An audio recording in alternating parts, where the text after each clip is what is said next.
Yeah, well, no, yeah, I know, yeah. Hello, this is Ryan Riccitelli with ASNews.net and the Kiteboarder magazine, and today we have a very special guest, Mauricio Abreu. Mauricio Abreu is one of the true pioneers of our sport. He started out as a pro surfer in his homeland of Brazil, moved to Maui at 17, and redirected his skills and passions toward kiteboarding after seeing Laird Hamilton on his first two-line kite. Mauricio helped shape kiteboarding into what it is today. He was one of the first to kite strapless with a surfboard and led the unhooked and wakestyle riding movement. If you look at any of the original kiteboarding videos, Mauricio's riding style is still at the forefront of what we see on today's beaches and in most of the recent videos. Mauricio was with Wipika kiteboarding for 9 years. Although still on very good terms with Wipika, he decided to join Liquid Force in 2007.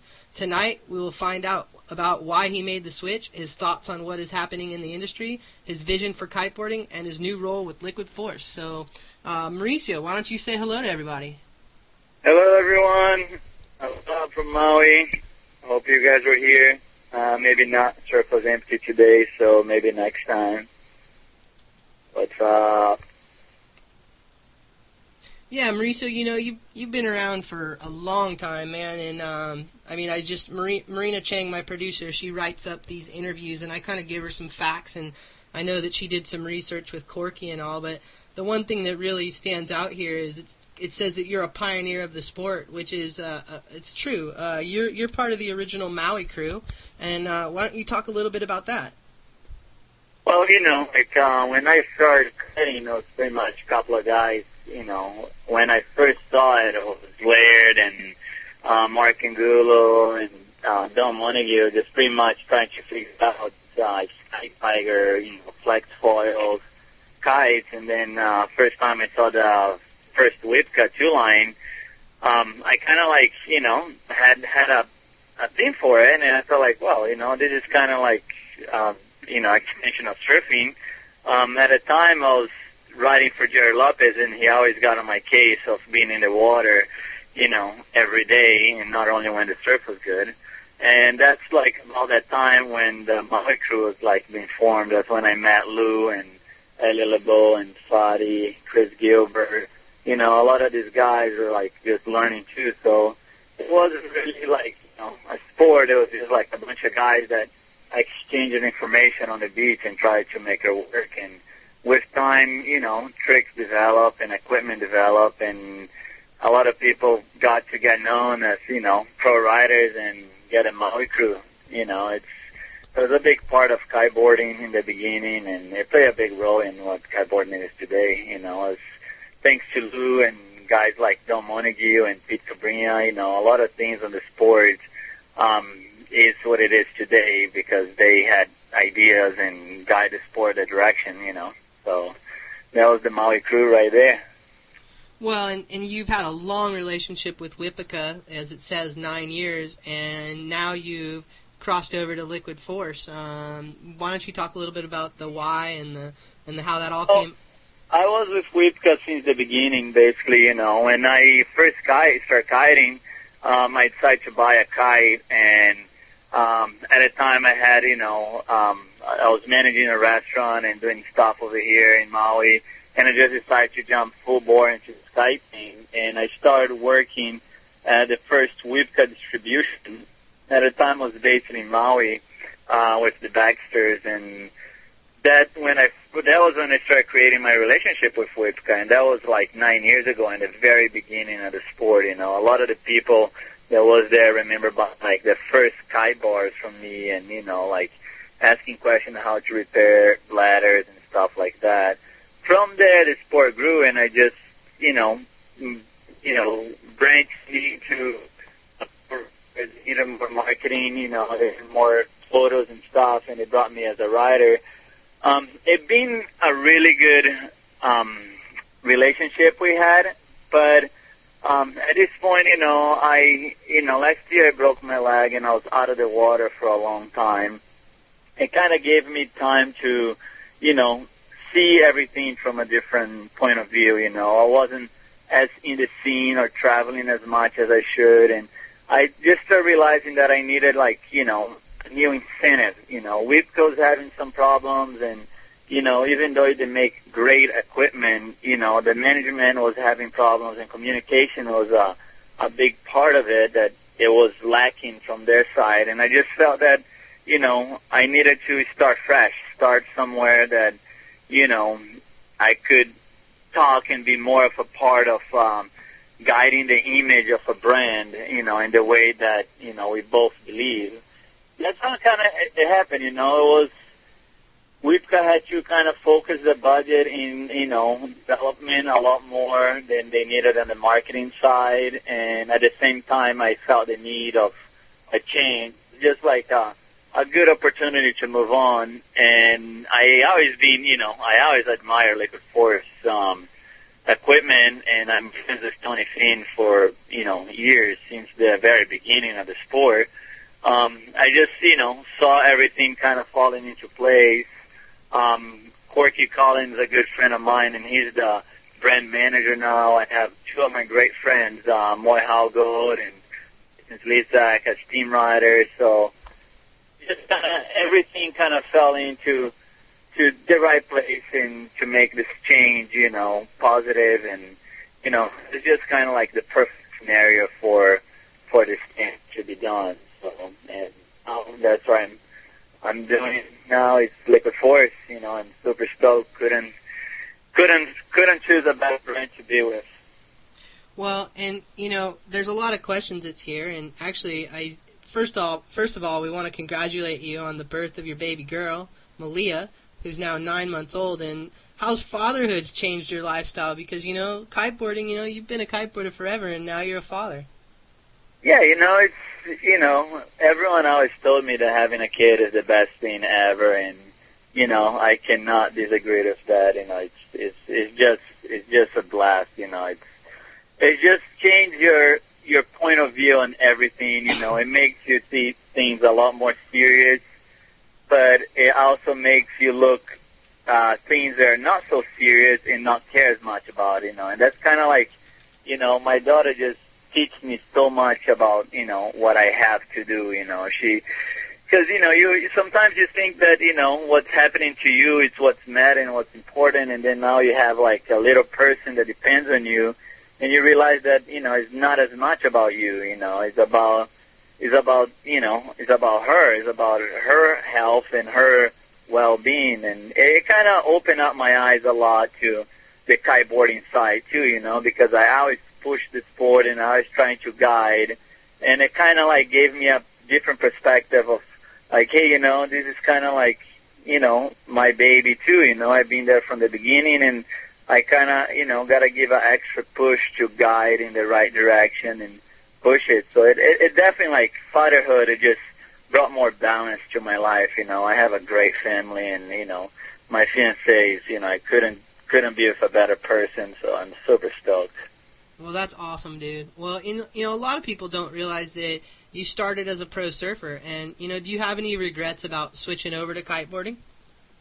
No, you know, like, I grew up surfing and competing since, you know, I was like 11 years old, and today, you know, I do have a lot of friends that always ask me, like, man, you know, you should be surfing, you should be competing, you'll be making a lot more money, you know, you'll be famous, blah, blah, blah, and, you know, it is not that I have regrets.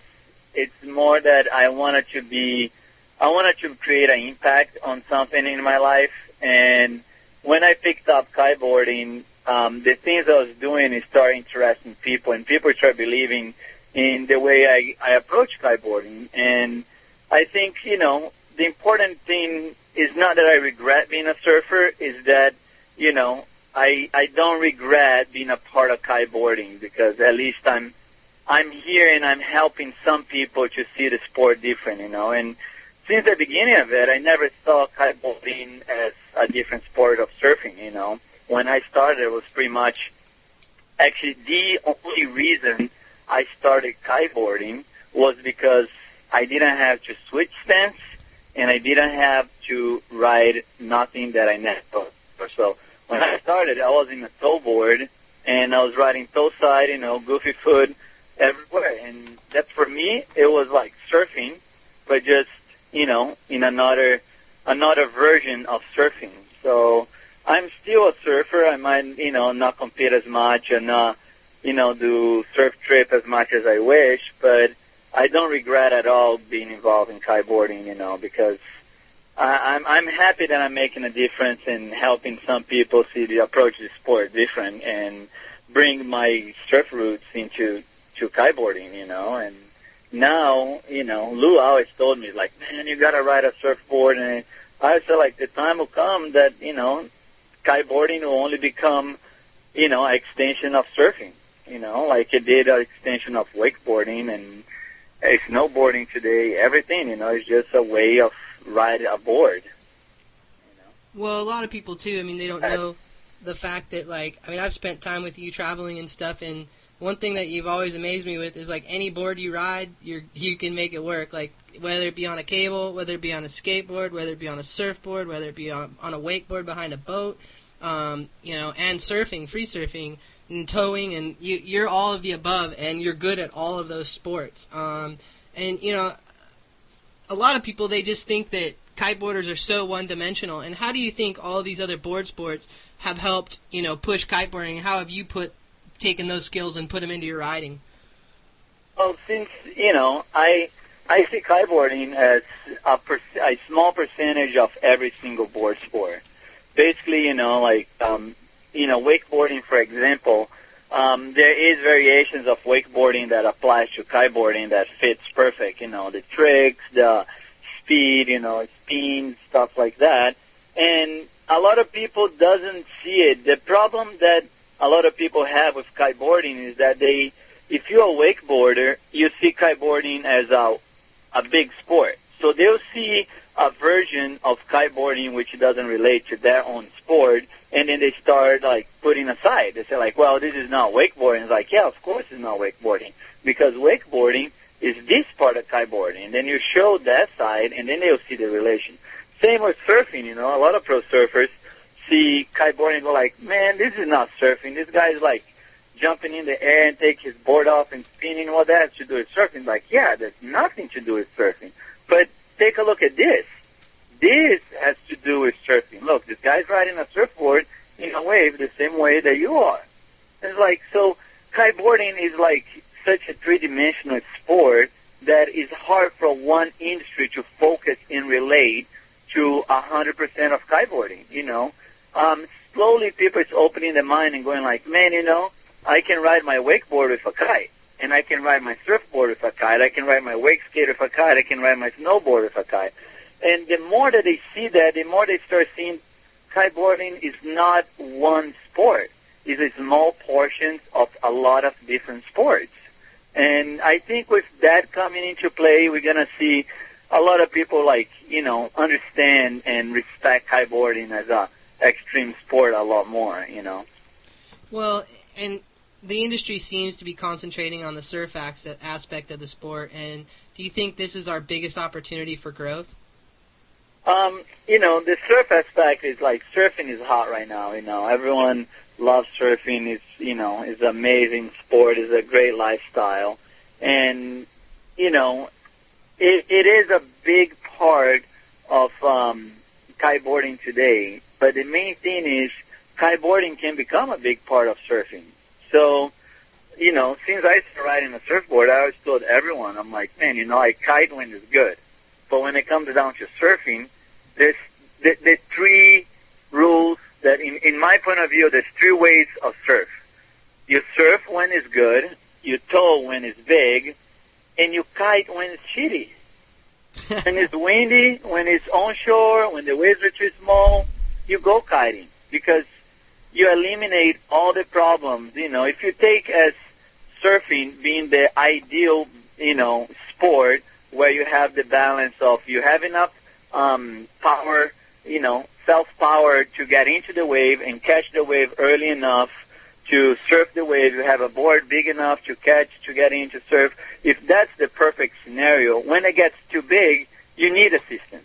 You need a jet ski to create the speed. You need more weight on your board. You need a smaller board. You need straps to get into that wave. So, okay, that's understanding. But how about when it gets choppy, and small. You know, you can't really generate speed in a small wave. You cannot really get sling into it because the jet ski, you know, being that small surf, you know, is hard to line up, everything.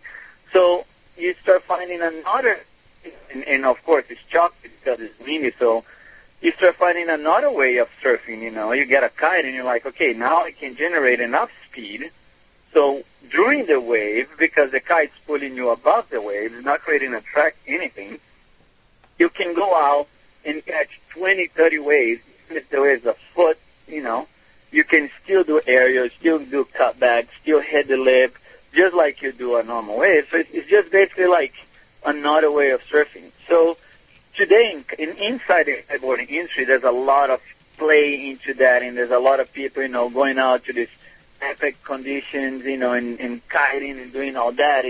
The visual side of it is, you know, it's great, you know, but what I really see the potential of growth in our sport is when people start realizing they're like, hey, you know, when I go to Indo and I surf all morning and then like in the middle of my session, the wind switches on. Boom. What I do, I go in and wait? No, I get my kite and keep surfing.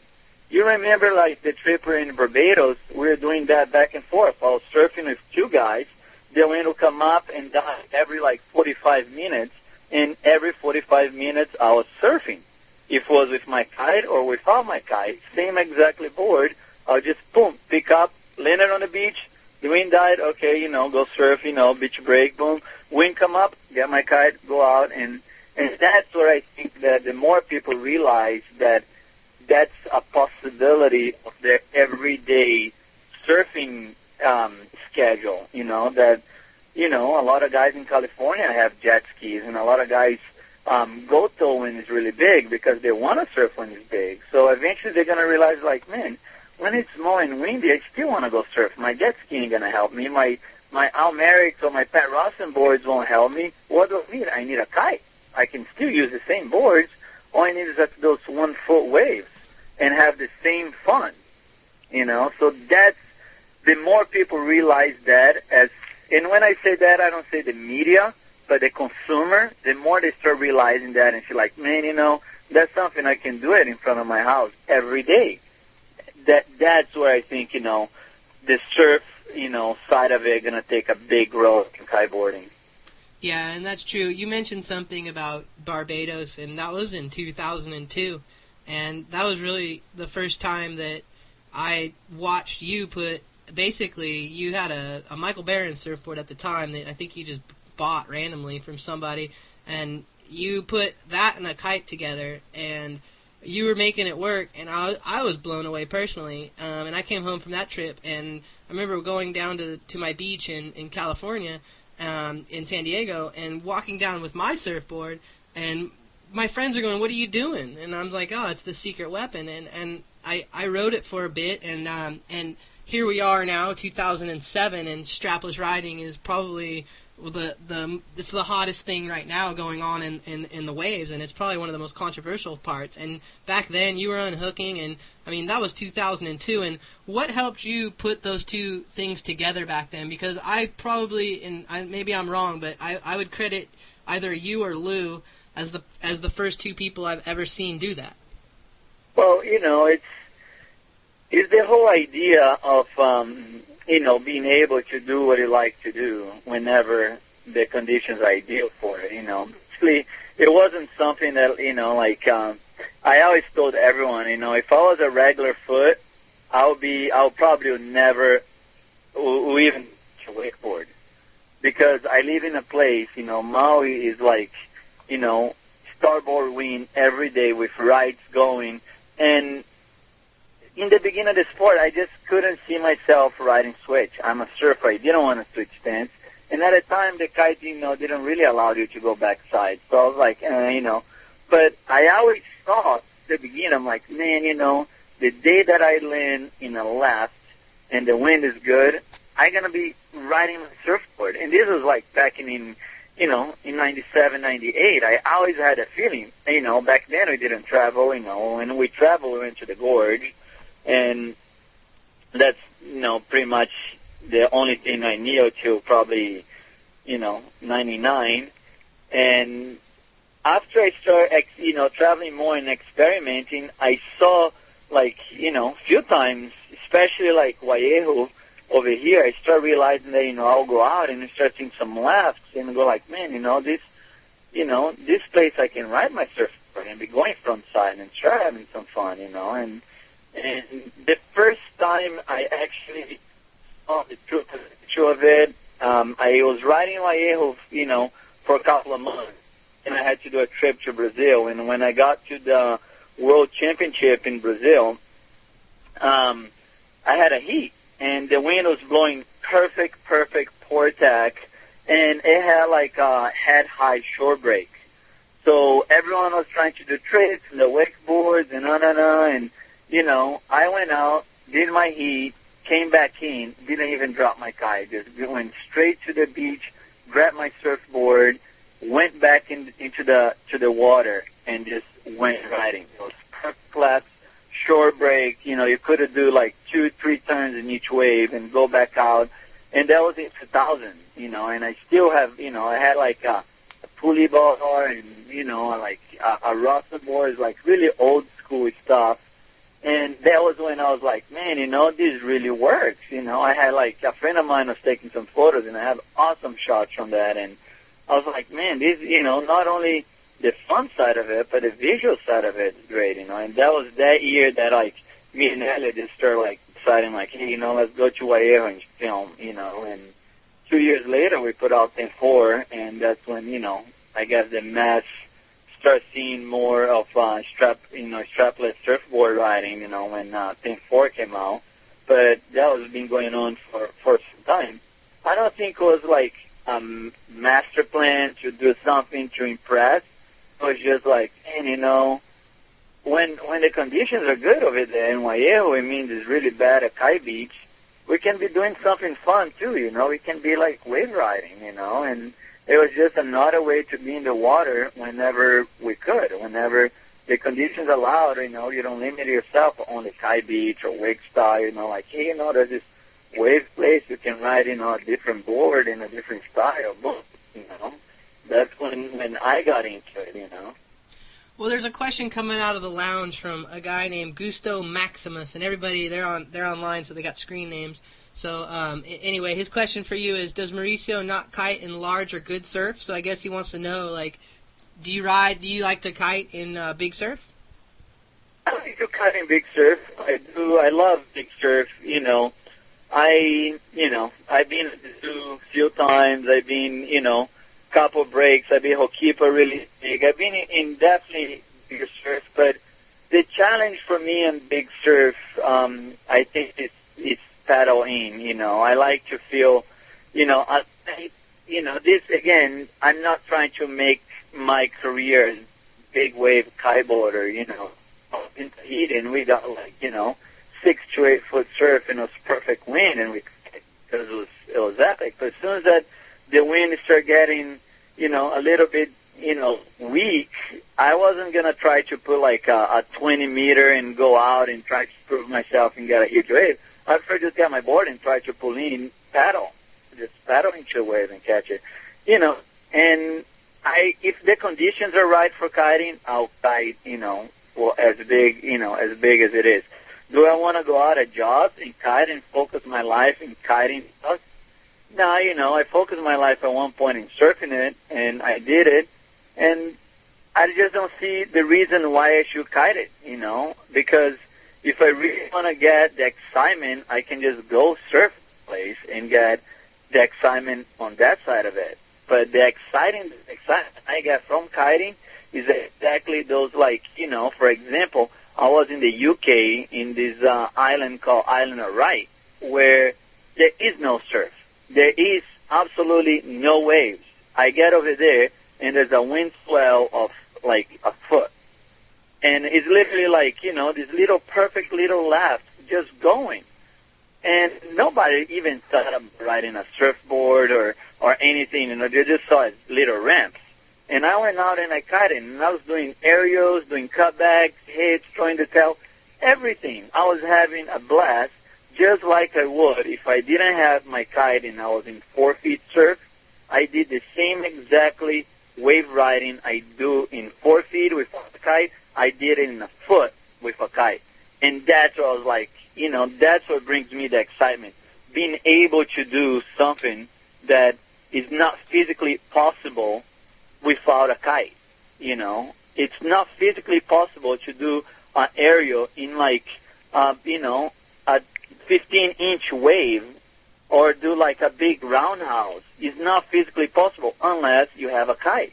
And that's what like really drives me, you know. That's what like, you know, when I was in Biarritz, you know, it was like that too, you know, a foot surf, and all the guys are looking at me and I'm like, dude, what are these guys doing? And I go out, you know, it's like this is the number one surf city in Europe, and I go out, and in a matter of like 10 minutes, all the school stops, the surf schools, and they're all watching because they never seen surfing being possible in that small of a wave. You know, it's just not something that me as a surfer, I know that Kelly Slater can come into my front break, and if it's, you know, too small, he's not going to be able to perform as good as he does at Pipe or at Macaroni's or at, you know, the North Shore.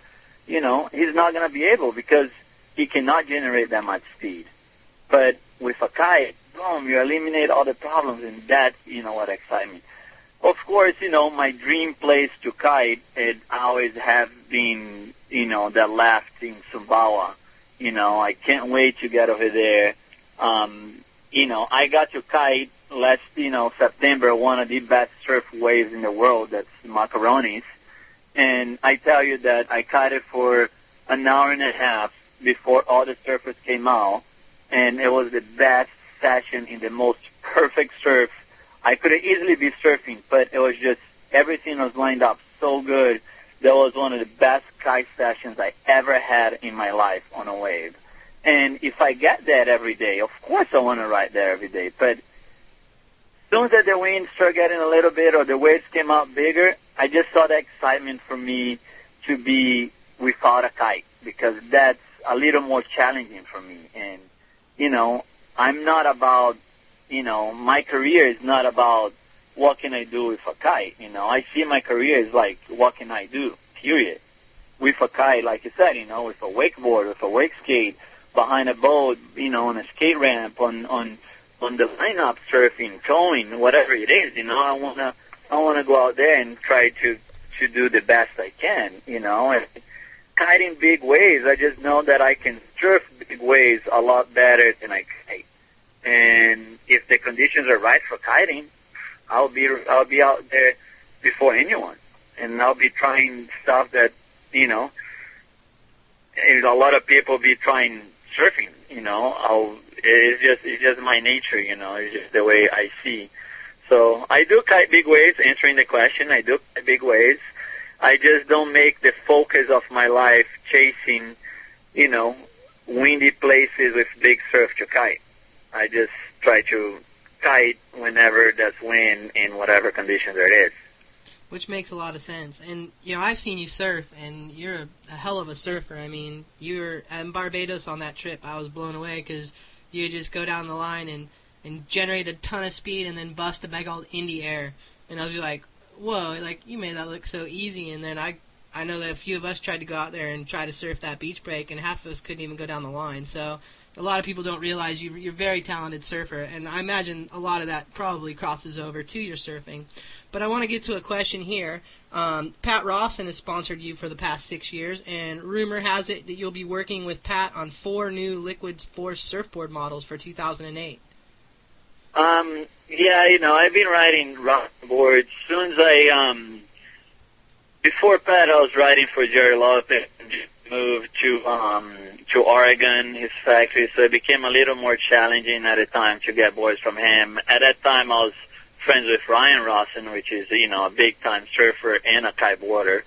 I, you know, knowing him, I asked him, I'm like, dude, you know, your dad is one of the best shippers in the world. You think he can ship me a board?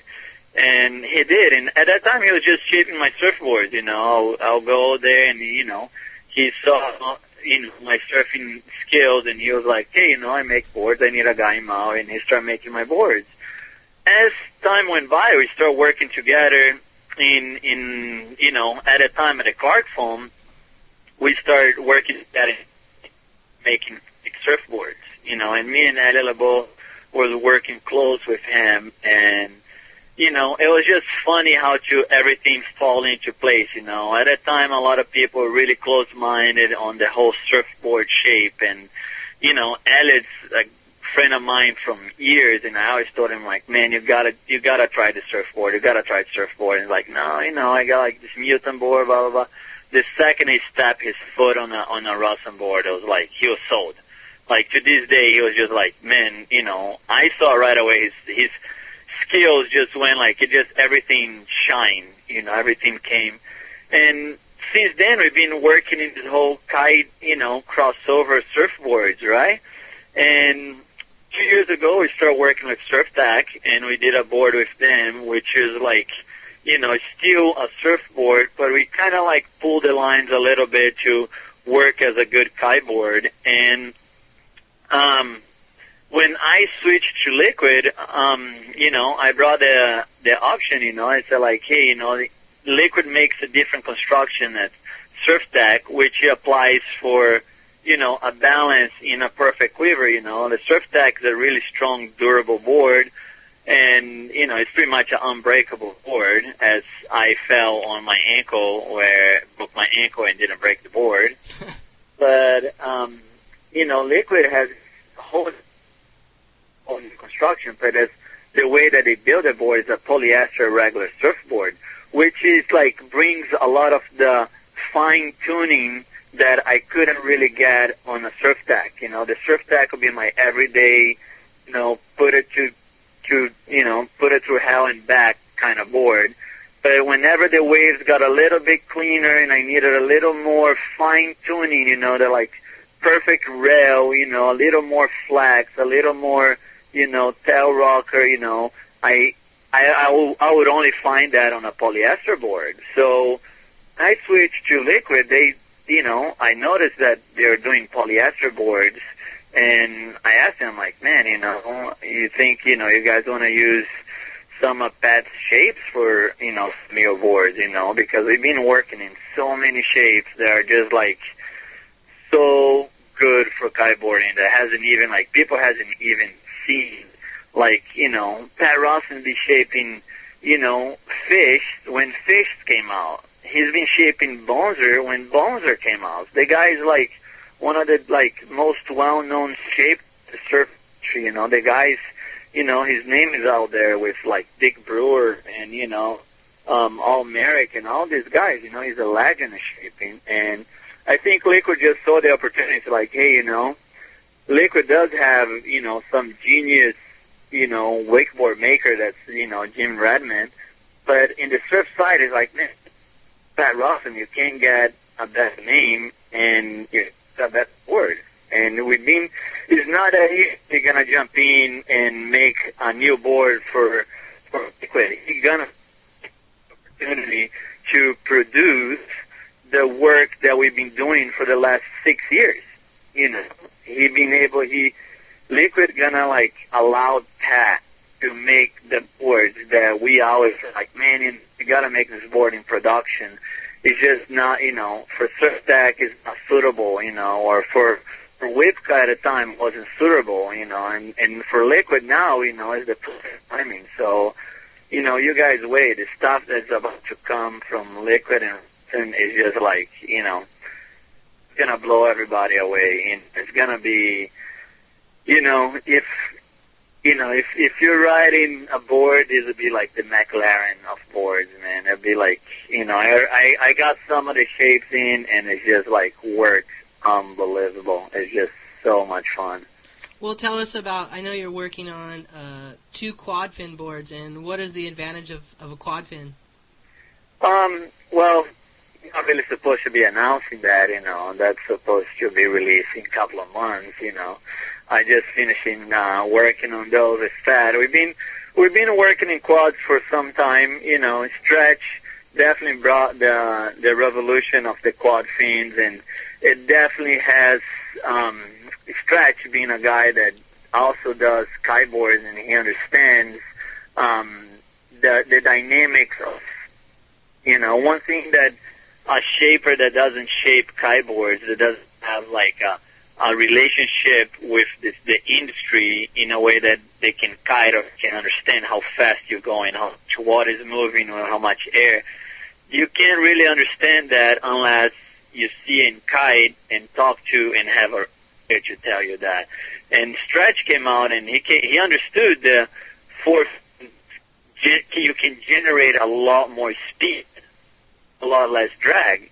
So it has the advantage and it has the downside of it, but the advantage overshines the bad of it. You know, I like quads because there is the like friction of second that kite is just not giving you the right tension, but you need the extra speed to get up to the lip to connect everything on the wave, and that's what those quad fins allowed you to do. They allowed you to have the extra speed whenever you need. So it's a great board for surfing in general, and we are like working in two sizes. They're going to be like, a all-round board. It'll be a board that, will be for an everyday kiter or like a bigger guy. And when you get in the wave, you're going to see that, it just has so much speed and so much control that, it makes so much fun kiting in it. I love thrusters, and I still surf thrusters every day, but, we have this quad fin, in kiting is just definitely something that you can generate speed whenever you need to, and that's the whole key. I think that's the thing that I always miss in a board whenever I'm kiting. I always have the speed of the kite to generate speed whenever I want. I can just move the kite a little bit and go. But there's those moments that are like critical that makes the difference on like your whole wave, is that like your lines are a little bit slack and you need to like complete that top turn, and that's what the extra speed you're gonna get out of the quad fin. So I recommend, man, as soon as this board comes out, get on it, and you're gonna love it. It's just. I have actually, I have one of Rawson's 510 Rocket Fishes, and that board is so fast, and it's such a fun board to surf, just free surfing style. But his boards are unreal, and it's really cool to see Liquid and Rawson, Pat Rawson, joining up. And obviously, with your insight and experience with the boards, it'll be awesome to see what's gonna transpire. But the lounge has some questions for you. I always try to channel some of these. The first one is from Gusto Maximus, and he wants to know, will LF have a surf system for their kites now, like the extra to power chicken loop thing Wipika had? The extra to power thing with Wipika was based on a fifth line.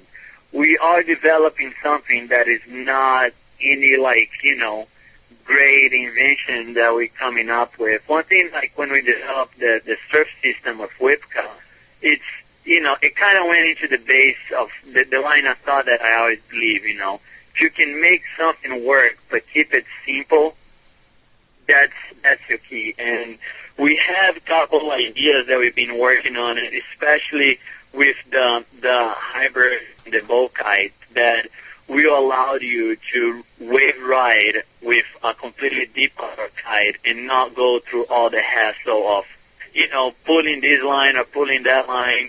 We got a couple of things in work right now that is definitely going to allow me and everyone else to go out there and have the power you need, be able to unhook and not get yanked with the kite. So it's still under work, but it should be released soon, and it'll be one of the things that's like, man, this is right in front of me, and why I didn't think of that before, So it's something really simple that we are working on it, and it will allow everyone to unhook safely without getting yanked, and it doesn't include a fifth.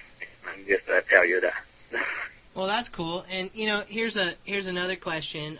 What's your opinion on the whole unhooked, hooked in, and strapped versus strapless wave riding controversy? Well, one thing that Lou always taught me, and I always thought I'd try on that on him, is like, he always told me, like, dude, there is ways to make money, there is ways to get to the top faster, and those are taking the shortcuts. But the thing that sucks the most is doing the long run. I come from surfing, I come from I can surf, let's just put it this way. So for me to put some straps on and go out and do an air, it just doesn't cut it. For me, personally, I will have no personal satisfaction of going out in straps and busting out air with a handle pass, whatever it is, because it's just not in my nature. If I can do an air surfing, why I cannot do an air kayaking? I can. I just gotta train a little harder. I just gotta, it's try and error. I just gotta go out there and do it. When I start wake skating, I got so many people coming to me and saying stuff like, oh man, I have a great idea, put some straps on. Well, then it's not wake skating, like, oh, but you look like a fool, like body dragging back and forth to get a board. I'm like, yeah, but that's how you learn. You gotta pay your dues by trips, by body dragging after your board, by hitting a lip and getting in the wrong direction, like it's try and error, Maybe that's why you don't see as many photos of me as people wish to see or should see, because I spend a lot of time on try and error, It's like you see a sequence of me doing air on Waiehu, and it's not that like I can go in any wave and do that. There is the wave allows me to do that, and right speed and everything, and when that comes together, boom, do that one air, and it'll be worth it $1 million. Hey, Mauricio, you're breaking up there. Can you hear me now? You got a little bit of feedback, but we'll probably come back. I don't know if you're moving around or whatever. Maybe grab I know you're in your car, so maybe grab the dashboard or something for a little grounding. I'm just kidding. There you go. Can you hear me now better? Yeah, it's actually good. And actually, someone in the lounge, his name's Wiggles, he just said, oh my God, this is why he's one of my favorite in this sport. So, there's people who really look up to you and who understand what you're saying. So that's really cool to hear that come from you. And actually, I talked to Lou yesterday, and Lou was telling me about Nicolo Porcello, who's like, I guess he said he's boosting like 30-foot airs and landing them. He said he's just the most unreal rider. And there's another rider that we don't see a lot of coverage on. And so hopefully in this next year, we can start getting more photos of all of you guys and start showing what you guys are doing, because I know it's like you guys are definitely pushing on that most advanced technical end.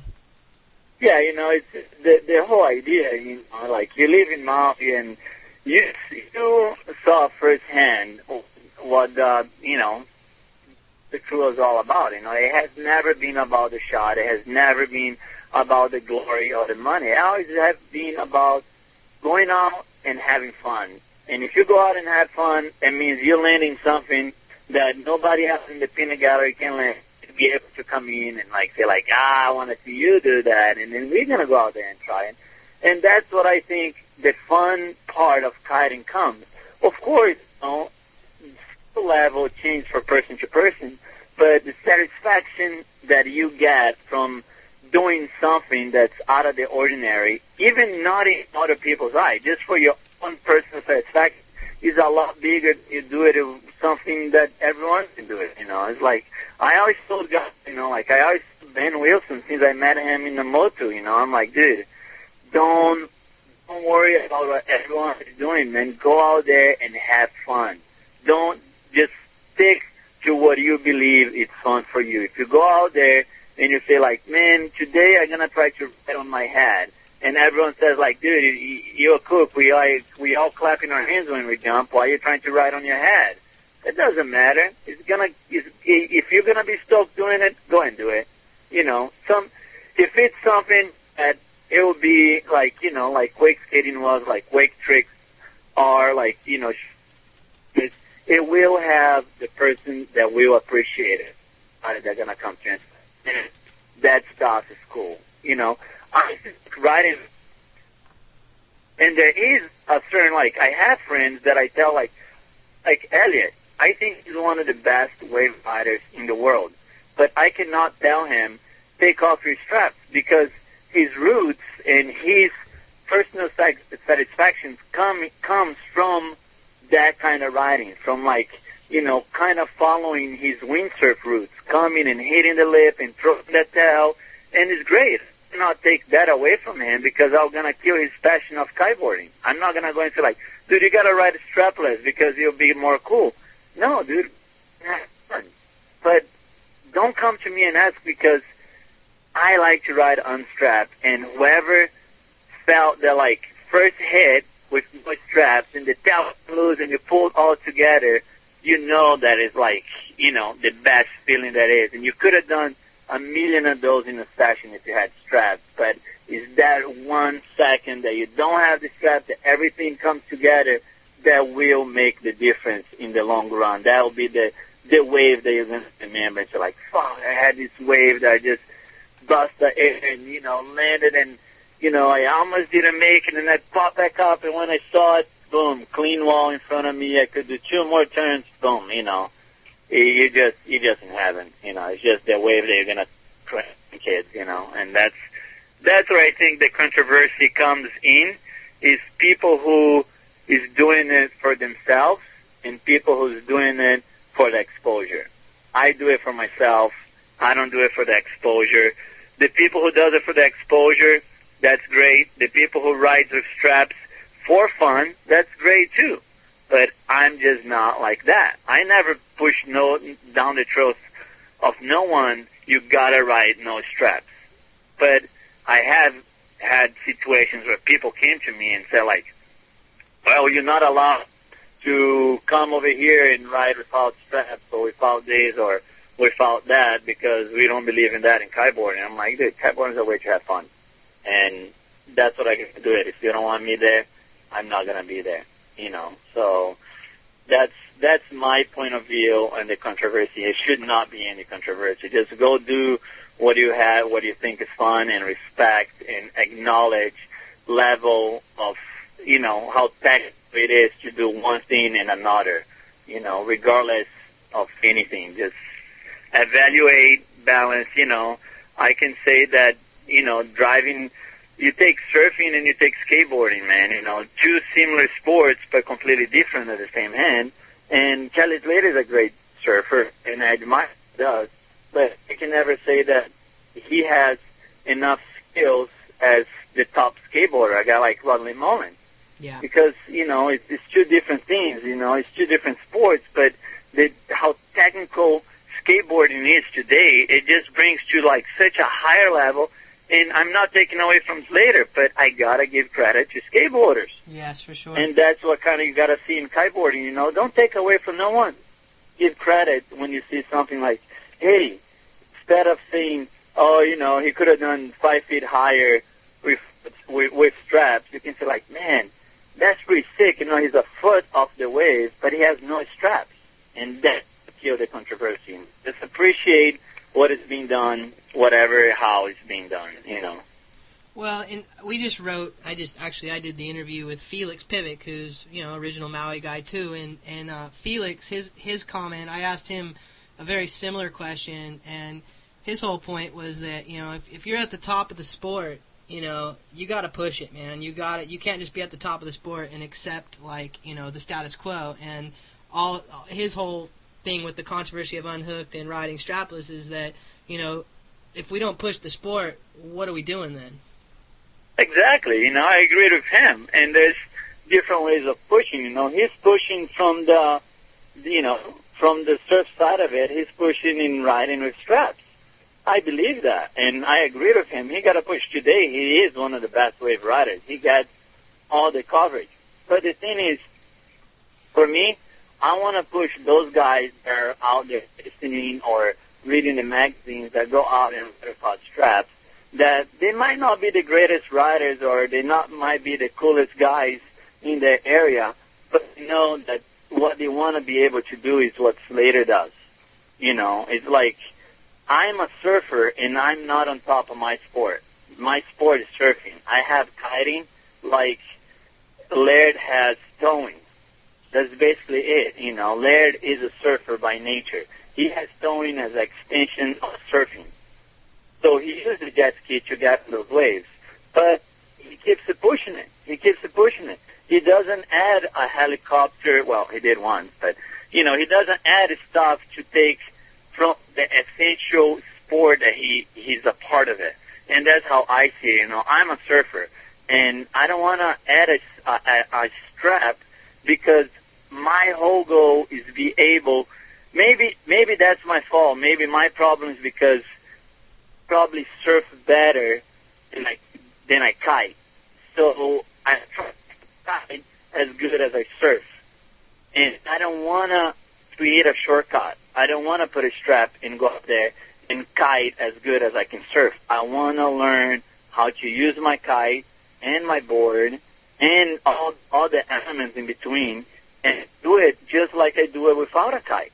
You know, Pete once said in a magazine that, he knows I'm a better surfer than I'm a kiter. And maybe that's my problem. That's why I don't ride with straps, because I want one day to go out there and be to ride my surfboard and feel the exactly sensation that I feel when I surf, you know, and that's, I don't push that into no one. I say like, hey, you know, that's me, you know, and you see guys like Ben Wilson, you know, he's a surfer too, and you know, I had a discussion with him. He agreed with me, man. Yeah, you know, I could have gone to this place and better straps and do everything, but it's just not as much fun for me. Like, dude, if it's not fun for you, don't do it.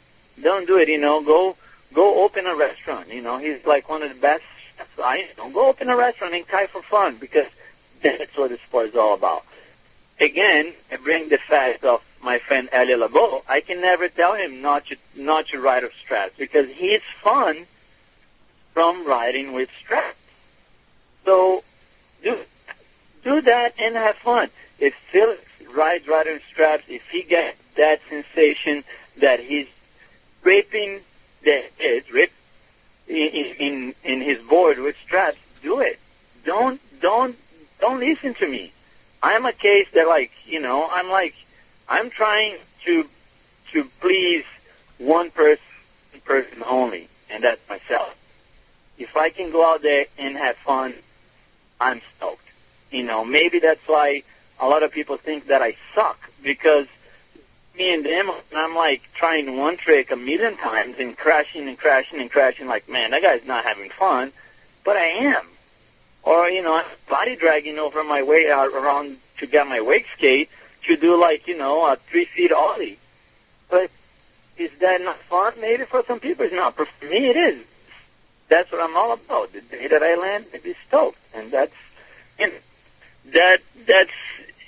every person, you know. Every person gonna go out there and evaluate what they think is fun, and if they think that's fun, they should do it. And doesn't matter what I say or Felix says or anybody says, you know, they gotta be out there for fun, because that's what I can only show. My duty on the sport is only show how it's fun.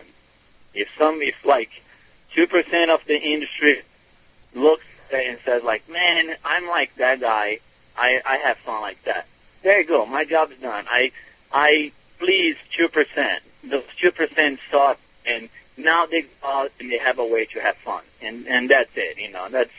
That's what I'm about, you know. Just, you know, have fun. Just show ways to have fun. And, you know, if it wasn't for the drive of experimenting and try and error, kiting wouldn't be. Because we only ride in surfboards, we only ride in wakeboards, we only ride in kite because somebody tried to prove something. Did the first step, and somebody else got a hold of it and made it better and easier and more interesting, and it is what it is today. I'm just trying to create alternative ways to have fun. Well, you know, we got some questions. We're running out of time, and I got some questions they're coming in. And first off, what kite are you riding right now from LF? I ride the Havoc. It's a hybrid from sea kite and bow kite, and I have, you know, I never been in one of those kites, and I'm just blown away. It's like, you know, the magic kite. You know, it has all the good things about a sea kite: the stability, the relaunch really fast, it turns really smooth, but it has the deep power and the stability of a bow kite, you know, and the range. So it's unbelievable, you know, and they keep improving. You know, next week I'm going to be working with Julian, who's like our designer, and he's been doing, you know, the kites are just unbelievable. And he's bringing a set of the new ones that we're going to try, and I'm really interested because all that is new to me, you know. I've been with one company for 9 years, and now I got to try new equipment from a completely different person and different. It's exciting, but you know, I tell you that the Havoc kite is just so stoked. Here's another question. Do you still like to ride with boot bindings? Yeah, I ride. You know, my wakeboard. You know, it has bindings on it. We actually working in a Pro Moto board, wakeboard, and binding with LF. So in 2008, we should be releasing. I have some idea. There's some material that we're working on, and you know, there'll be some cool stuff coming. You know, like I still ride my wakeboard a lot, and still a huge part of kiteboarding for me. You know, it's. Then I always got in my case asking, you know, why is he riding a wakeboard? I'm like, man, I can't tell you. It's like hitting a slider. It's just, you know, the best feeling ever. You know, hitting a kick and spinning a tree and doing a grab. It's just the same sensation I have of doing an aerial in a wave. You know, it's just I can't seem to let it go. I'm addicted to it. So I'm glad that LF is there to supply me with to do that, you know. And next year we're gonna have, you know, I'm gonna have a Pro Moto board that, you know, we're working on it a lot based on flags and water displacement and you know, based on wakeboarding. You see guys landing on flat water and not busting their knees, and you know, work a lot around that, you know, find like a perfect rock, bottom shape, and to be able to hit sliders or ride whiffings or things or on flat water. Hey, Mauricio, you're starting to break up again. There we go. Yeah, here we go. Here we're back on. Here's another question. It says, we heard that you'll be also working on some a signature board and bindings, and what can we expect in terms of performance features wise, as you were just kind of talking about? Yeah, you know, that's it right there. You know, just wanna. You know, I'm working with Jimmy Redman on the board. They're going to have the best of both worlds, you know. They're going to have the water displacement of a wakeboard, but at the same time going to have the speed and, you know, of a kiteboard. So it'll be something, you know, it's based a lot on the slack. So we're working in different constructions and, you know, different ways of building boards. Of course, that's going to go with, you know, finisher bending that they're going to, you know, allow the rider, you know. One thing that I always focus on is that I always love about binding is that I can go riding cold places and my foot won't freeze, you know. That's true. So, you know, I'm going to be working on that to make, you know, the most comfortable, you know, yet, you know, you know, and we're breaking up again. You're getting. I guess we're getting too much feedback. I guess it's probably just where you're at in Maui. I always run into this problem whenever I do interviews with Maui on cell phones, but that's all right. That's part of it. That's part of it. Well, I wanna finish up with one last question. I want to make just so I didn't forget some of the people on the forum.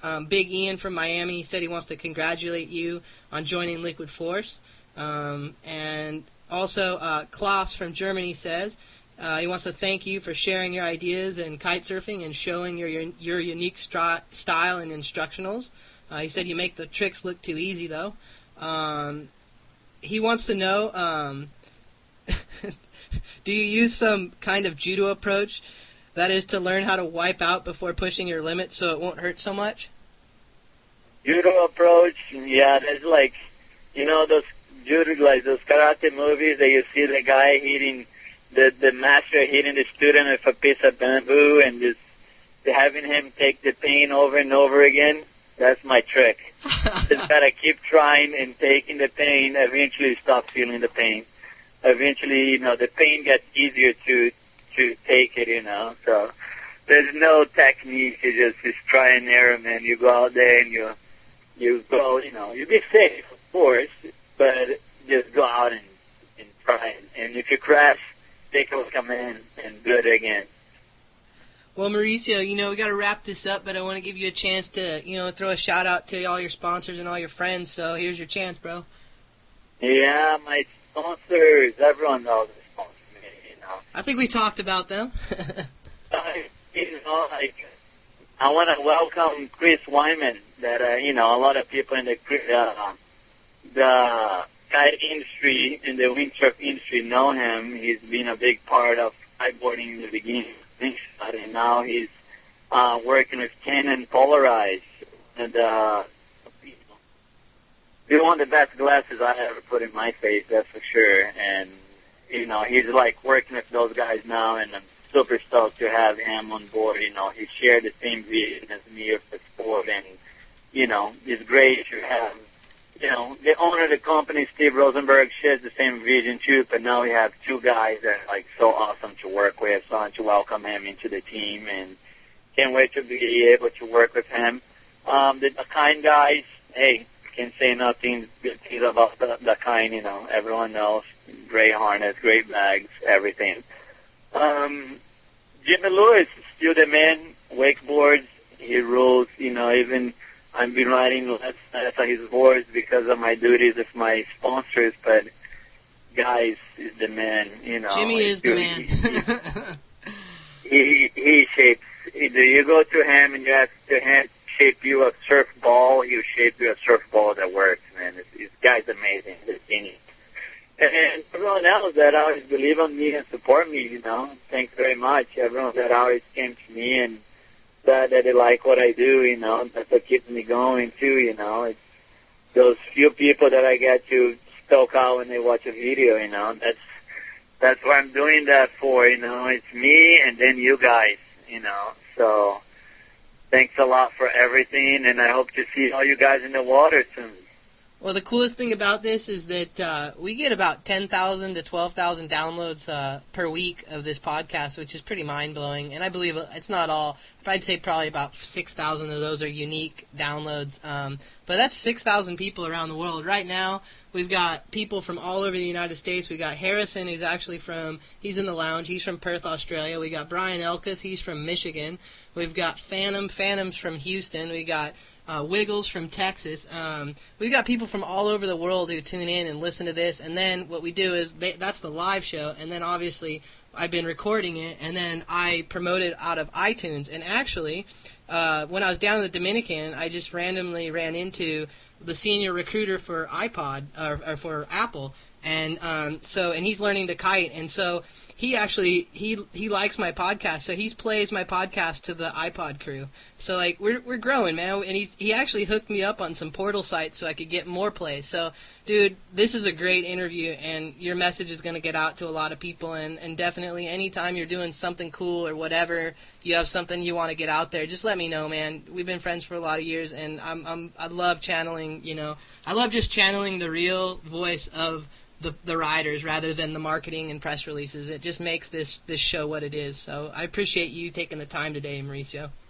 Oh, no worries. Anytime. One thing I have a little bit left is time. Everything else is running short. But yeah, I'm stoked that, dude. Yeah, I always listen to the podcast. I always download the magazine and from my local shop over here too. And you guys doing a great job, Keep it up, make it better always. We're trying, man.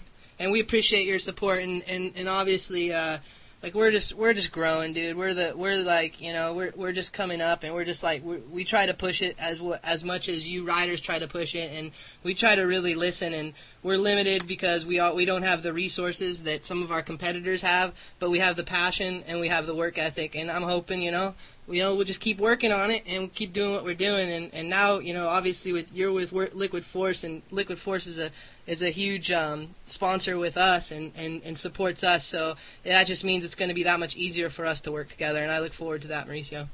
Oh yeah, for sure. We'll be seeing more and more of each other for sure. Well, get down to Texas, man. Come and ride some of these rails here down in Corpus.